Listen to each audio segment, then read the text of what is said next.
এটাও চাকৰি নাথাকা ঘৰত চৰকাৰী চাকৰি পোৱা আৰম্ভ হ'ব। কিছুমান মানুহৰ ঘৰত এটাও চাকৰি নাই, হয়নে নহয়?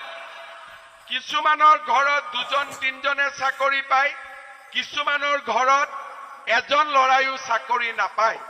সেইকাৰণে এইবাৰ আমি কি সিদ্ধান্ত লৈছো যে যাৰ ঘৰত এটাও চৰকাৰী চাকৰি নাই তেনেকুৱা ল'ৰা ছোৱালীক আমি পৰীক্ষাত 10 নম্বৰ এক্সট্ৰা কৰি দিম, যাতে সকলোৰে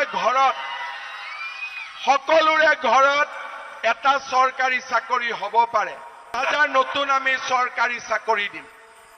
এতিয়া মই আৰু এটা কথা চিন্তা কৰিছো, যেতিয়া চাকৰি ৰিজাল্ট দিয়ে তেতিয়া আমি দেখা পাওঁ যে এখন ঘৰতে কেতিয়াবা দুটা তিনটা ল'ৰাই চাকৰি পায় আৰু কিছুমান মানুহৰ ঘৰত এটাও চাকৰি নাই, হয়নে নহয়?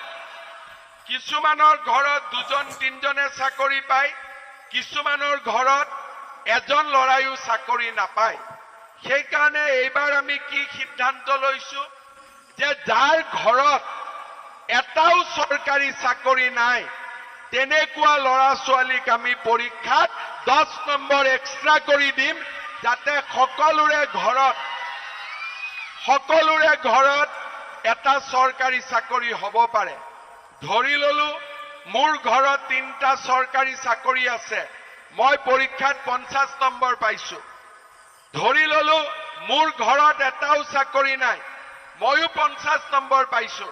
চাকৰি নোপোৱা ল'ৰাটোৰ নম্বৰৰ লগত 10 নম্বৰ যোগ হৈ যাব আৰু এটাও চাকৰি নাথাকা ঘৰত চৰকাৰী চাকৰি পোৱা আৰম্ভ হ'ব। এইবাৰ আমি এই ধৰণৰ সিদ্ধান্ত লৈছো যাতে অসমৰ গৰীব দুখীয়া মানুহৰ ঘৰত এটাকৈ হলেও লাহে লাহে চৰকাৰী চাকৰি থকা পৰিয়ালৰ আমি সৃষ্টি কৰিব পাৰো। সেইকাৰণে ৰাইজক মই অনুৰোধ কৰিম যে ৰাইজ আমাৰ ল'ৰা ছোৱালীক স্কুলত পঠাব লাগে, আমাৰ ল'ৰা ছোৱালীক কলেজত পঠাব লাগে, আমাৰ ল'ৰা ছোৱালীক পঢ়াব লাগে।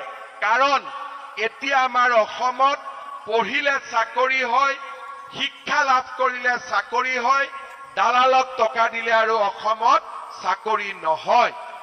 শ্ৰদ্ধা ৰাইজ, মেট্ৰিক পৰীক্ষাৰ ৰিজাল্ট দিলে